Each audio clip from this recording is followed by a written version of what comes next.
Este es un coloquio de la Dirección de Investigación Creación de la Facultad de Comunicación e Imagen de la Universidad de Chile y tiene por nombre Parados sobre la línea de tiempo o Saltar del tren. Es una investigación que yo realizo como cineasta.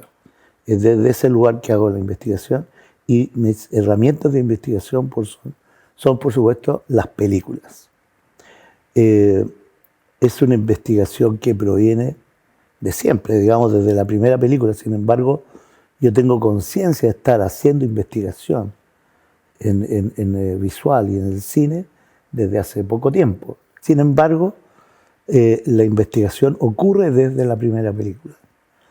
La pregunta es, ¿qué es el cine? Esa es la pregunta central, sin la cual no vendría nada después, ¿no? Esa es la pregunta principal. Ahora, la respuesta a esa pregunta, ¿qué es el cine?, no creo que exista. Sin embargo, es muy bueno que exista la pregunta, porque eso estimula la creación de películas. Y la respuesta podría estar en las películas, pero si estuviera ahí, sigue estando la pregunta entonces por el cine, y esa pregunta sería, ¿qué es entonces lo cinematográfico? ¿Qué es lo propio del cine en las películas? Porque el hecho de que existan películas no quiere decir que exista el cine. Entonces, desde la pregunta ¿qué es el cine?, se deriva a la pregunta de lo propio cinematográfico. ¿Qué es lo propio cinematográfico? Entonces, ¿cuál es la cuestión nuestra como realizadores de cine que trabajamos con el tiempo? Porque el cine es un arte del tiempo. ¿Qué es lo que nos ocurre? ¿Qué es lo que nos ocurre? Nos ocurre que tenemos que pararnos sobre la línea de tiempo y ver qué hacer sobre ella. Esa es finalmente nuestra cuestión. ¿Qué hacemos sobre la línea de tiempo? Todo narrador o constructor de relatos en las artes temporales debe lidiar con el avance hacia el final del tiempo de la narración. Pero ¿es necesario estar siempre en un estado de avance? ¿Es o no posible mantenerse en la cuerda de la línea de tiempo sin avanzar, como un equilibrista de altura que se mantiene siempre en un mismo lugar? ¿Es posible llegar al final sin haber realizado ningún avance? ¿Cómo entonces medir el tiempo sobre la línea de tiempo? Avance y detención, avance e interrupción, extravío y rumbo, tiempo y ancho del espacio, detención y divagación. Son algunos de los conceptos que entran a tallar cuando no existe voluntad de avance. ¿Qué ocurre si no hay avance?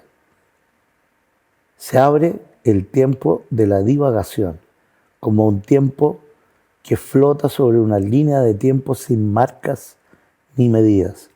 ¿Y todo esto para qué? Para detenerse en la imagen y pasear por sus vericuetos, descubriendo los pasadizos de la complejidad, como quien dice, saltar del tren. También podría ser que en el desfile sucesivo de imágenes que vemos por la ventanilla del tren, imaginando la línea de tiempo en una película como la ventanilla de un tren que avanza, supongamos en un viaje al sur, destino Puerto Montt, supongamos que no haya tampoco avance en ese viaje, sino que el desfile de imágenes constituya un todo de divagación. Pues el avance significa construcción, que una parte sea el sustento de la parte siguiente, que a su vez abre paso a la siguiente y que cada parte tiene la función de escalar significativamente en el tiempo en una escalada dramática.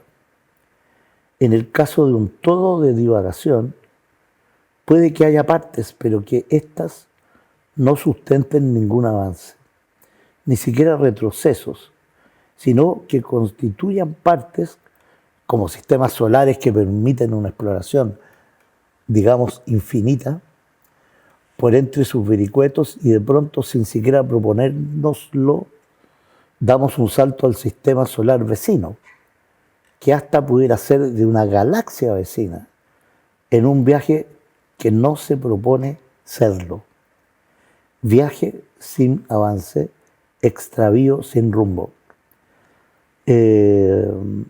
Esta imagen del viaje en tren me resulta muy apropiada. Digamos, el cine como un viaje en tren, en el cual la ventanilla va dando cuenta de las imágenes que van pasando y sucediéndose una tras otra todas.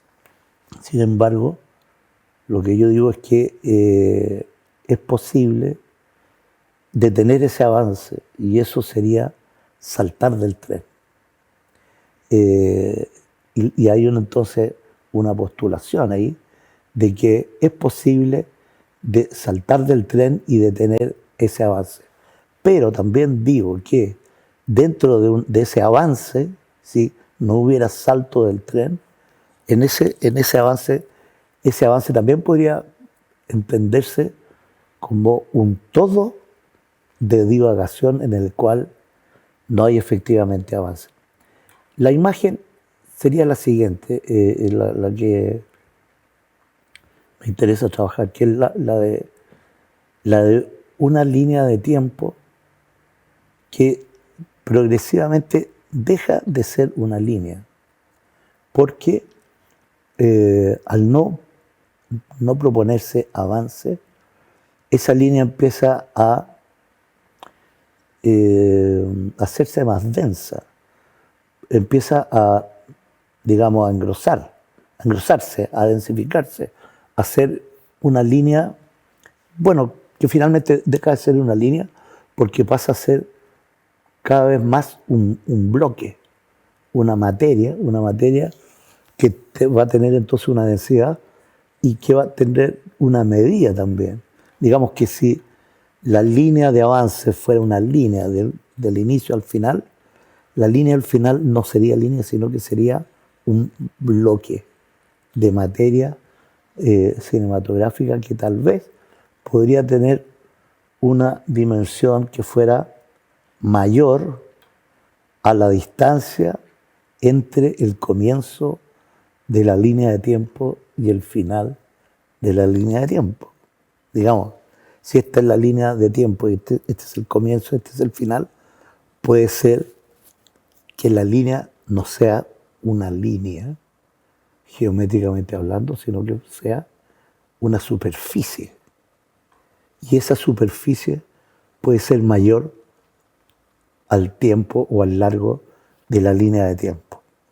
Esa es una imagen de entender una línea de tiempo en la cual hay una proposición de no avanzar. Yo planteaba todas esas preguntas al principio, si acaso es necesario avanzar. ¿Es necesario avanzar? Yo digo, no es necesario avanzar y más bien es muy provechoso no avanzar. Digamos que una película en su estructura interna no tenga futuro, no se dirija hacia un punto que está en el futuro, sino que ni siquiera no se plantea esa cuestión, no se plantea la cuestión del futuro en su estructura interna, porque no existe el futuro en esa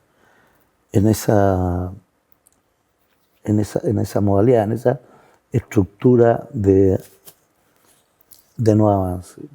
Entonces, una vez propuesta esta idea o esta realidad, ¿no?, de que no hay avance, por lo tanto la línea de tiempo deja de ser una línea. y es una superficie, un bloque, una materia, que me encanta imaginarla con una dimensión, si fuera medible, mayor a la del tiempo del inicio hasta el final de la línea de tiempo. Ahora, por supuesto, esto es teórico, pero ocurre, por lo menos yo lo practico, y también lo practican muchos cineastas y se puede ver en muchas películas, pero aún así es una cuestión teórica, pero que sirve para entender el fenómeno. Es teórico, ¿por qué? Porque finalmente uno está en una línea de tiempo y llega a un final. Esa es la realidad, que finalmente se llega a un final. Pero la particularidad está que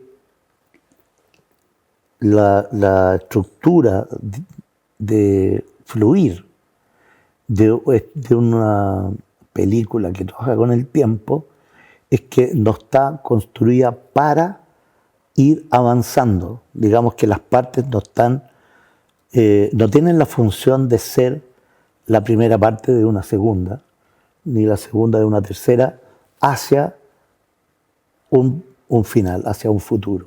No está realizado así. Entonces, por supuesto, esto tiene que ver con la importancia de la imagen en el cine. Y eso es algo que yo he venido trabajando desde la primera película.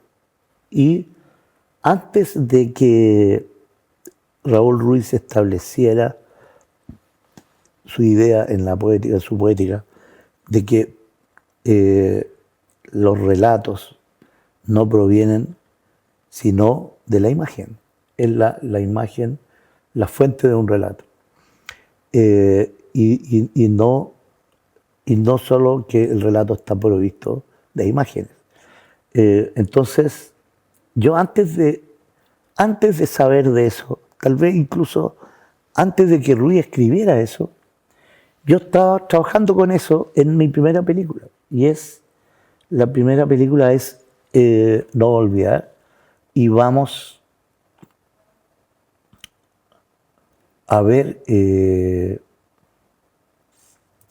un trozo, un fragmento de lo que digo respecto a esa película. Pero antes de ver ese fragmento, vamos a ver otro fragmento que tiene que ver con lo que yo digo que, bueno, digamos, para poder hablar acerca de lo cinematográfico, acerca de qué es lo propio cinematográfico. Porque decíamos que esa era la pregunta, ¿no? ¿Qué es el cine? ¿Dónde está lo propio del cine en las películas? Si aceptamos que no todas las películas son cine, ¿no? Entonces, tengo aquí una imagen que nos permite hablar de eso, y esa imagen está en la película Como me da la gana 2. Y está en el minuto 57, que lo vamos a encontrar muy rápidamente con esta alta tecnología que tenemos a mano.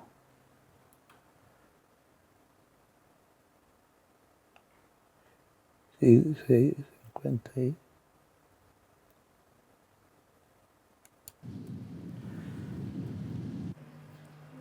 Aquí empieza esta imagen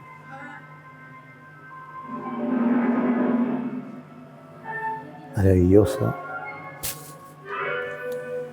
muy oscura, que ocurre dentro de un taller de cine de Alicia Vega, ocurre, la verdad, en el último taller que realizó la profesora Alicia Vega dentro de sus talleres. Bueno, por supuesto, para ver esta imagen se requiere una sala completamente oscura, pero vamos a verla con tranquilidad. No sé si la ven ustedes bien. ¿Se ve? ¿La ven? Bueno, la verdad que tendría que estar la sala completamente oscura para poder disfrutarla, porque la oscuridad es parte de la expresividad de la toma y es parte de lo cinematográfico de la toma. Pero lo que está ocurriendo ahí es un grupo de niños que está mirando una película. Al parecer, ¿no? Al parecer sería eso.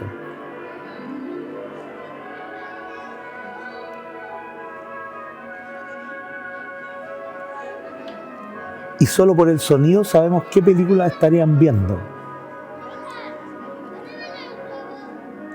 Entonces, ellos están concentrados mirando lo que están viendo, que es esta película. ¿Y esta película cuál sería? Si descubrimos la música, esta película es El Globo Rojo de La Maurice.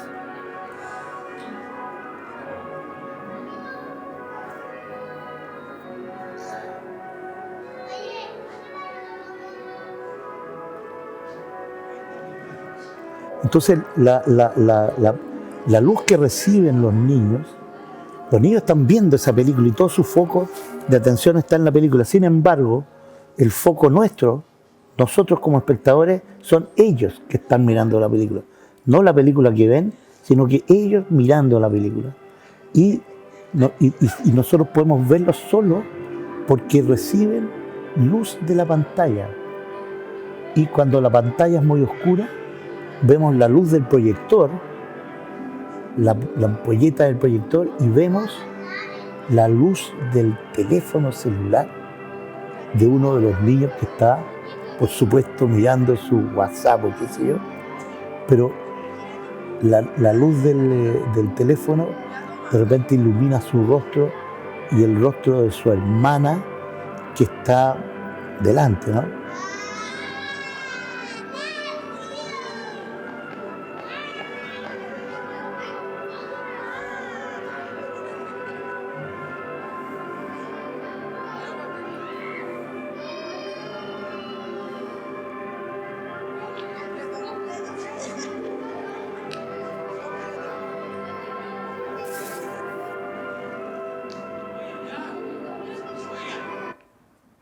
No pensé que mis hijos podían tener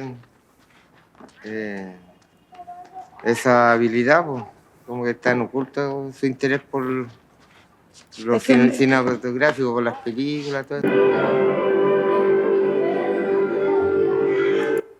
Bueno, ese pequeño fragmento de 3 minutos de un grupo de niños que al parecer están viendo una película, pero nosotros como espectadores intuimos eso, pero los vemos a ellos mirando la película en una situación desordenada, confusa, donde hay una niñita que está interesada en la película, pero muy distraída y siendo molestada por otros niños que están junto a ella o detrás de ella, arrebatándole la atención porque están, digamos, distraídos con su teléfono, con su WhatsApp.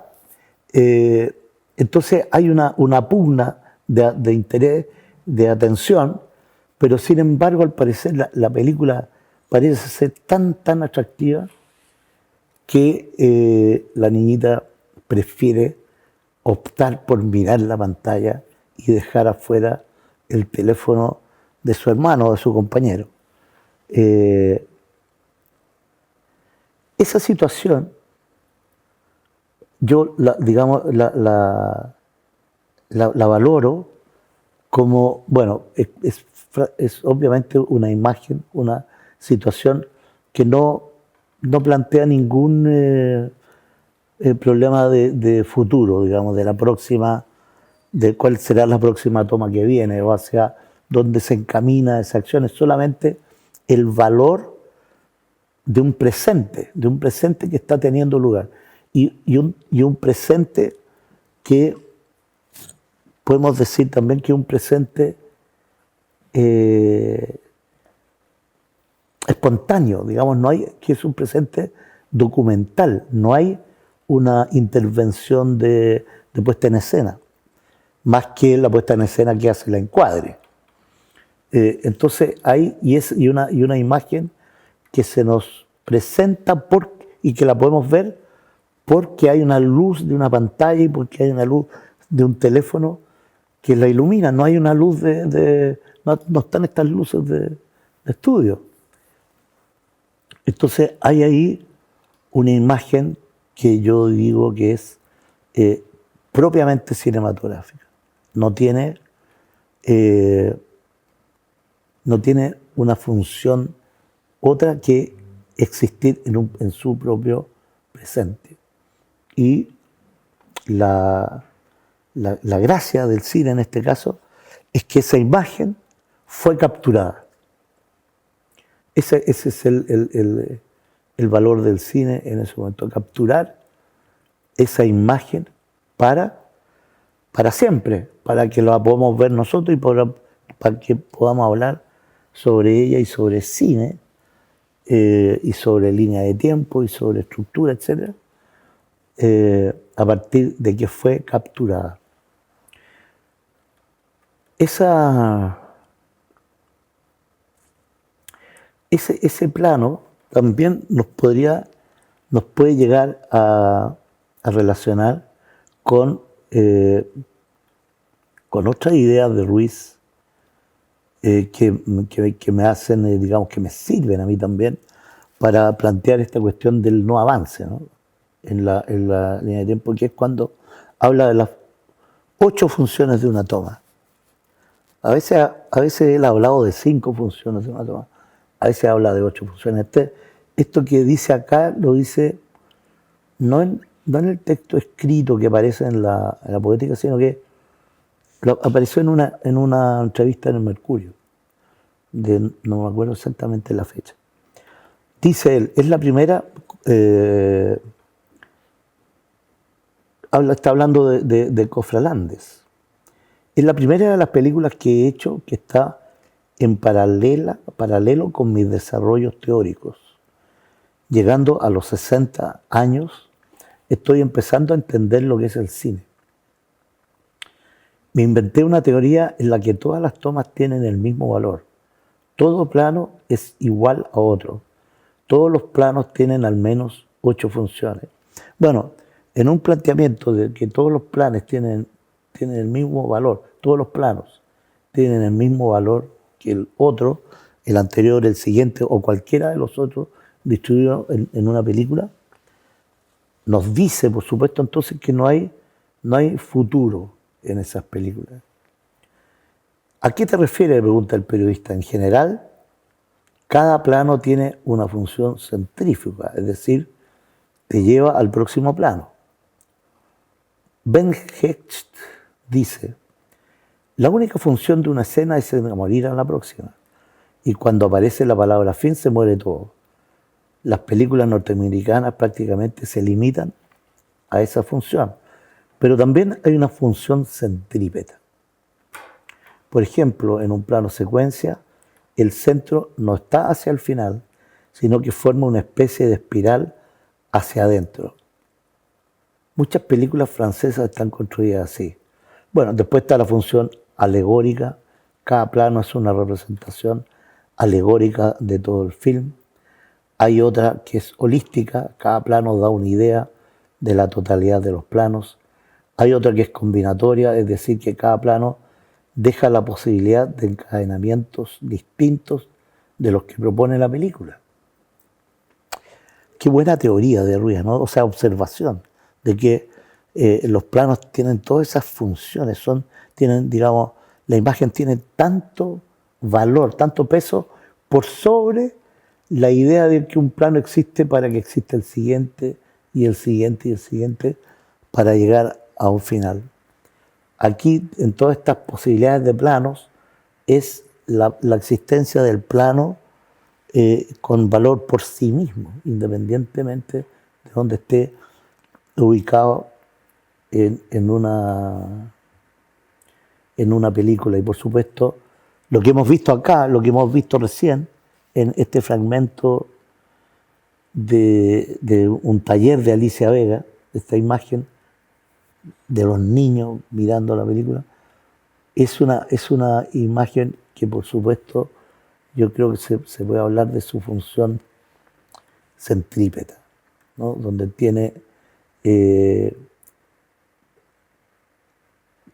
un plano que tiene una forma que tiene una especie de espiral hacia adentro. La película, el plano cuando termina uno dice, aquí acabó algo. No, es simplemente que se cortó la imagen, ¿no? Pero sí tiene una función centrípeta porque nos lleva a pensar en todo lo que hemos visto.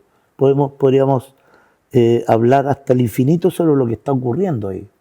Las relaciones entre esos niños, las relaciones entre ellos y la película, la función de la luz que está ocurriendo.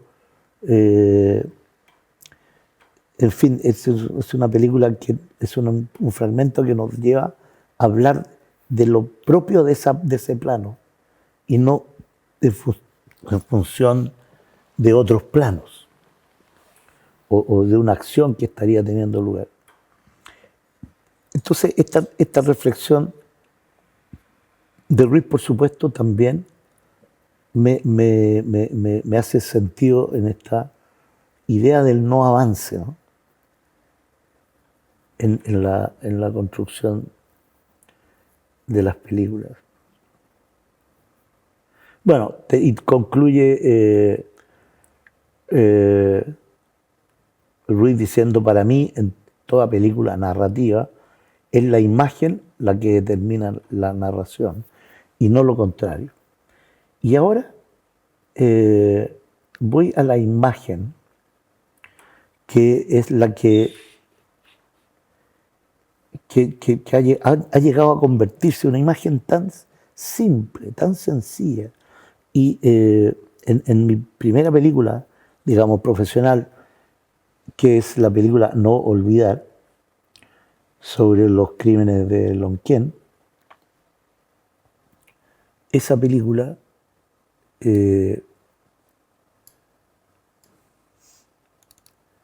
esa película está hecha a partir de una imagen o a propósito de una imagen.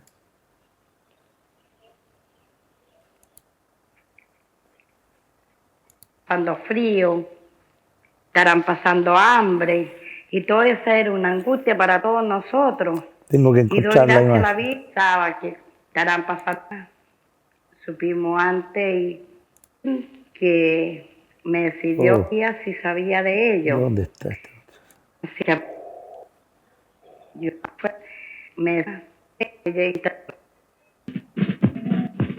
Ya viene.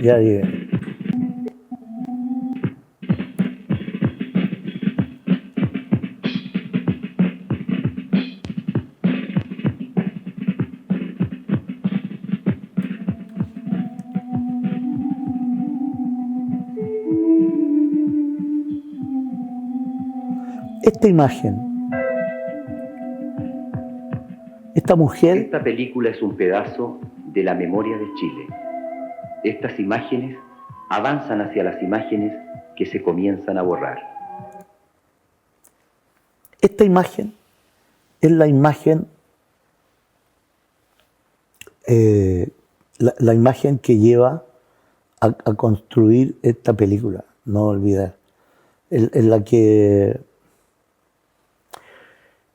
Es la imagen central de la película y es la imagen que se despliega. Y ahí aparece entonces otro concepto, que es el concepto del despliegue.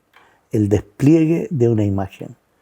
Digamos, y eso es muy distinto a hablar de una imagen que estaría en función de otra, ¿no? De otra en esta cadena de relato, en la cadena de un relato. Sino que es la imagen, una imagen que tiene la fuerza del despliegue digamos que, y haría que una película fuera el despliegue de esa imagen. Entonces, yo intuitivamente, no tenía teoría, pero intuitivamente hice esta película a partir de esta imagen de esta mujer. Y es es lo primero que yo filmé en esa imagen. Digamos, yo puedo decir, esta imagen es lo primero que yo filmé en mi vida. Esta imagen. Digamos, desde que salí de la universidad, salí de la escuela de cine, esta es la primera imagen que yo filmo y es la imagen cuyo despliegue construye la película y es una imagen en la cual una mujer camina, digamos, estaría avanzando y avanza hacia la mina de cal, que sería la imagen de la tumba de sus muertos, ¿no? Porque ahí es donde encontraron los cuerpos, los huesos de sus familiares, que eran 5 en total. Pero no es la película de ese avance, sino que es la imagen que significa esta mujer llevando flores. Yo después, con el tiempo, fui dándome cuenta que esta imagen es central en mi filmografía, ¿no? Esta imagen es completamente central en mi filmografía. Parte afirmando esa idea de que una imagen es el centro de una película y que desde ahí se construye un relato. Y también ha pasado a ser una imagen que no ha terminado de significar. Hoy día, 23 de abril 2025, cuando estamos en una campaña presidencial, hay una candidata de la derecha, Evelyn Matei, que ha dicho que tuvieron que haber muertos en esa guerra civil del 73, donde justificarían que los muertos de esta mujer no eran inevitables.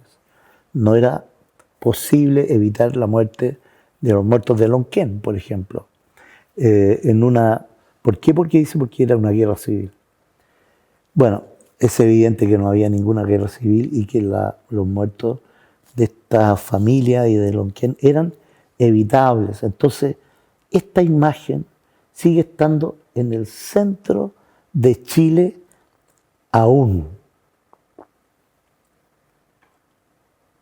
Y que el despliegue de esta imagen daría todo el sentido a una discusión política o a una política de hoy, de lo que se está hablando de política en Chile hoy. Esta imagen es del año 79, del año 79. No soy muy bueno por las matemáticas. ¿Cuántos?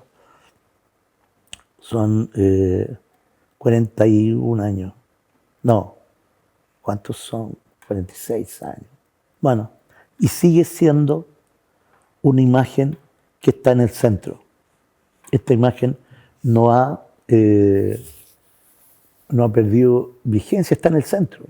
Bueno, así también fue el centro de esa película y esta imagen sigue estando en el centro de mi cinematografía, pues le ha dado sustento a esta idea de la imagen, ¿no? De la imagen como fuente de un relato y con la idea del despliegue. Una imagen que se despliega es la que construye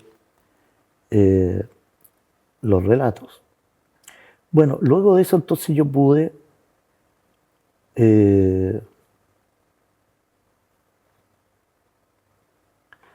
escribir un poco de eso y pensar un poco en eso y relacionarlo con con mis otras películas, bueno, con todo lo que vino después en mi filmografía, que no fue más que un desarrollo de esta gesto inicial de la imagen que se despliega. Y ese texto se llama Nada que decir. Y el nada que decir también tiene que ver con esa idea del no avance. Digamos que una película no se haría para decir algo o para demostrar algo, sino no habría nada que decir. Y sin embargo, ese nada que decir puede constituir una película, un largometraje, a propósito de que no hay nada que decir. Entonces, digo yo,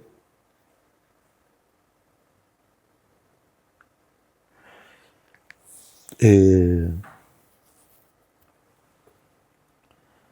esta película,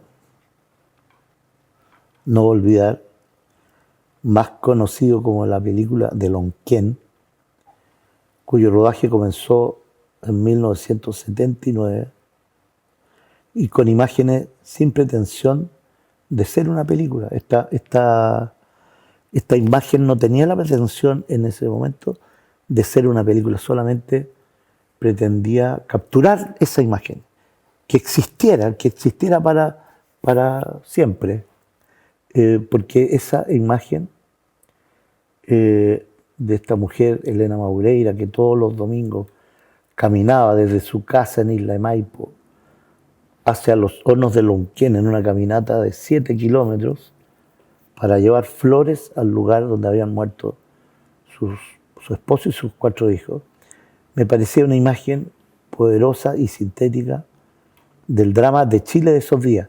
Una mujer que caminaba en el sentido contrario al que se dirigía todo el país. Todo el país caminaba hacia el supermercado y los nuevos centros comerciales. Ella caminaba al único lugar donde podía llevar flores a sus muertos. Una caminata solitaria, íntima, desconocida por los chilenos y que ocurría después de buscar los cuerpos de su esposo y sus hijos durante 6 años por todo el país. 3 meses después de filmar esta imagen, se dinamitan los hornos de Lonquén, yo creo, obviamente, con el propósito de eliminar un sitio de memoria. Y cuando dinamitan esos hornos es que yo me propongo hacer una película que se llamará No olvidar, hecha por el grupo Memoria. Tenía mucha conciencia de la memoria, que también era un concepto nuevo en ese tiempo. Pero hay 3 elementos que destaco en los intereses de mi filmografía que ya se marcan en esta primera película y que luego de hacer varias más logro identificarlas como mi manera de entender y de hacer el cine. La primera cosa es entender que el origen de una película es una imagen y que una película es el despliegue de esa imagen que funcionaría para toda la estructura como una especie de bomba de racimo.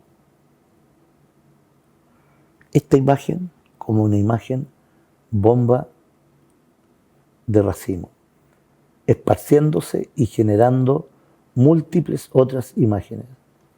La segunda cosa es entender una película como la delimitación de un espacio y luego como la lectura de ese espacio. Es ahí y en torno a este que aparecerán todas las situaciones. Es en esta película donde, digamos, practico y descubro eso, ¿no? Que la película No olvidar es una película del horno de Lonquén y las personas que llegan a él. Y esa es la espacialidad de la película. Y la tercera cuestión es que una película para mí nunca sería el desarrollo de un tema, y nunca un tema sería el origen de una película. podría decirse que No olvidar trata el tema de la violación de los derechos humanos. Pero no es así, es una película de una situación en un lugar. Mujeres que llevan flores al lugar donde murieron sus seres queridos. Es de ahí de donde proviene, sin tratar aún ningún tema. Los temas aparecen después. Es el público el que los inventa luego de la proyección, pero nunca será un método de trabajo. Y ocurre también aquí, con la experiencia de hacer esta película, que descubro qué es hacer un documental, qué más o menos es un documental. Pues nunca fue mi idea hacer documentales. Y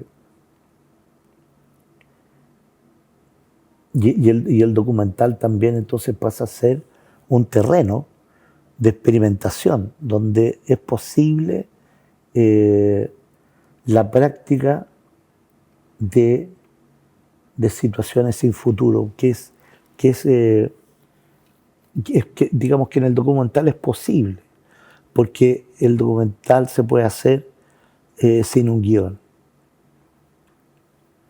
Digamos que cuando hay un guión, ¿el guión qué es? El guión es la guía hacia el final. Un guión no es más que eso. Digamos, es conducir una película por el camino que llega al final. En cambio, en el documental, como puede hacerse sin un guión, y como yo aprendí a hacerlo nunca con un guión, es la posibilidad de nunca pensar en un final, digamos, que olvidarse de la idea del futuro, porque el final es el futuro de las películas.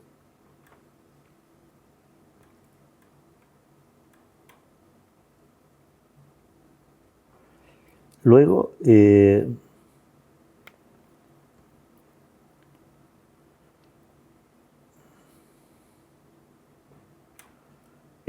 luego entonces empiezan a aparecer las películas siguientes, pero hay,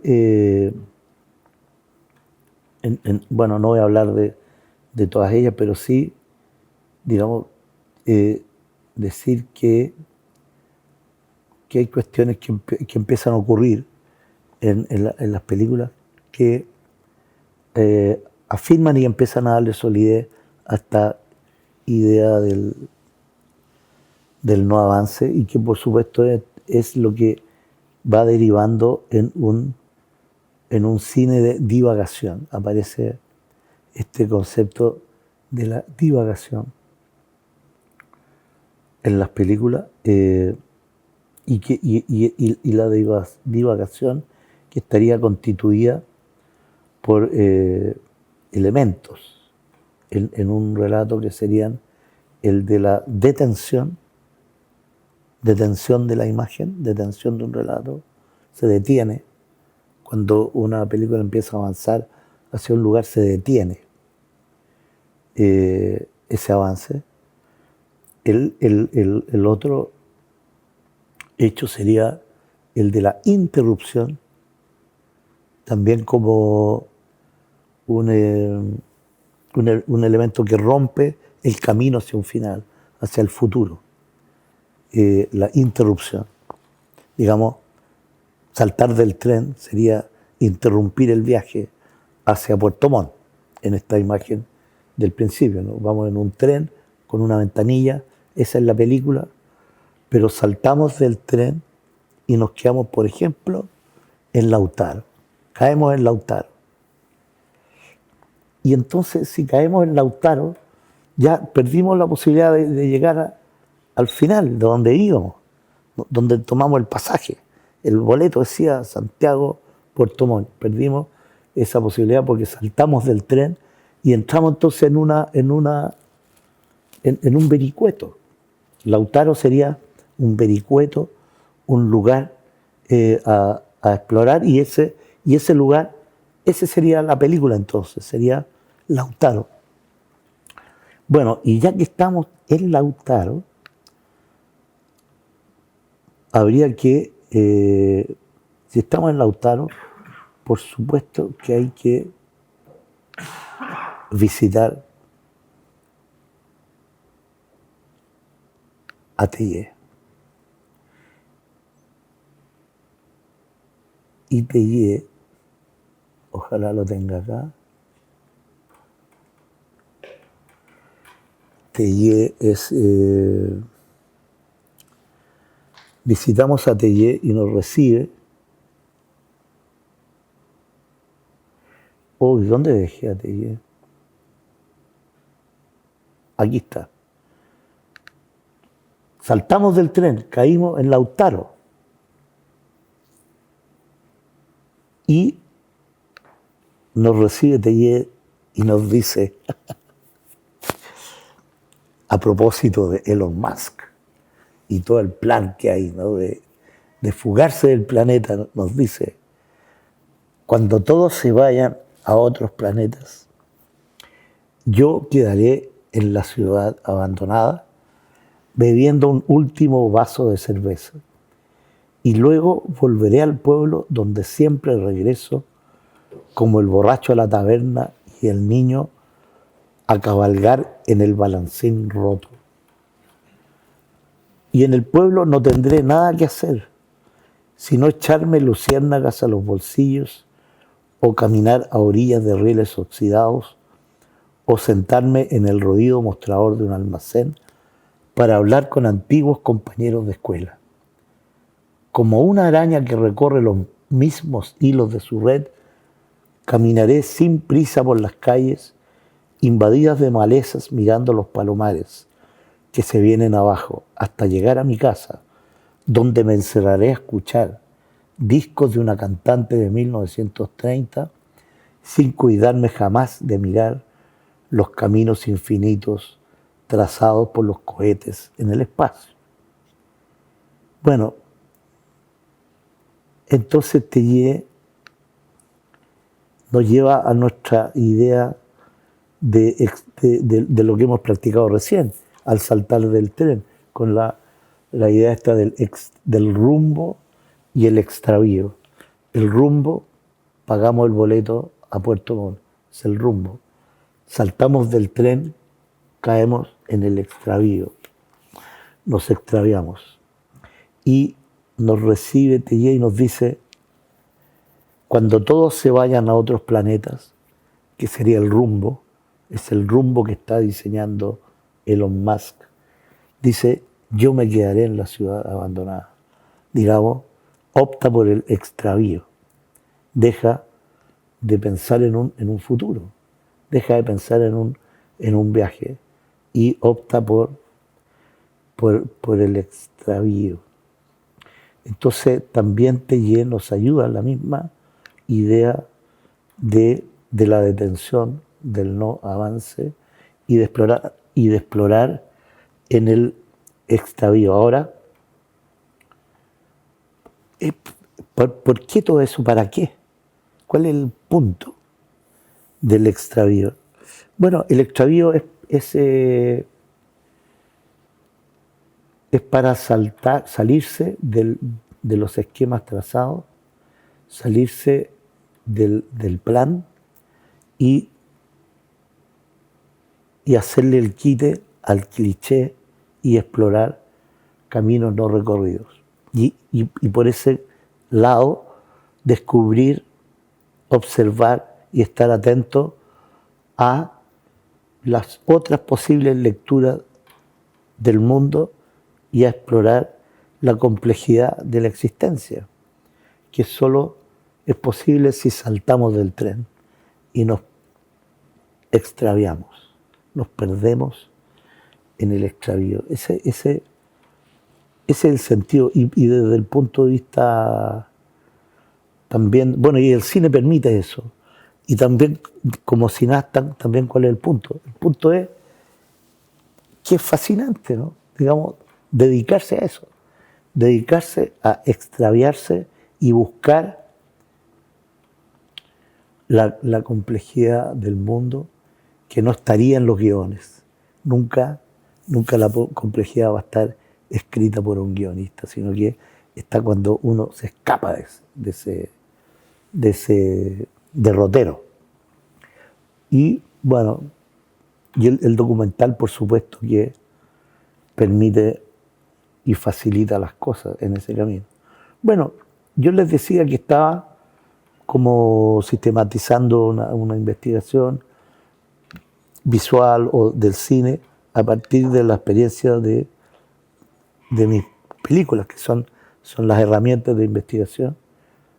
Y la verdad que no he llegado a ninguna parte más que a la formulación de preguntas. Y las preguntas siguen siendo las que planteé al comienzo, y en eso me seguiré dando vueltas por un tiempo, ¿no? En esta idea del grosor de la línea de tiempo. La línea de tiempo que deja de ser una línea. Ya no podríamos hablar de línea de tiempo. ¿De qué hablaríamos? ¿Cómo hablaríamos entonces? De superficie de tiempo, de volumen de tiempo. Pero un volumen de tiempo en el cual no existe el final o no existe la voluntad de un final. El final solo existe porque ¿por qué existe el final? Es una pregunta que todavía tengo.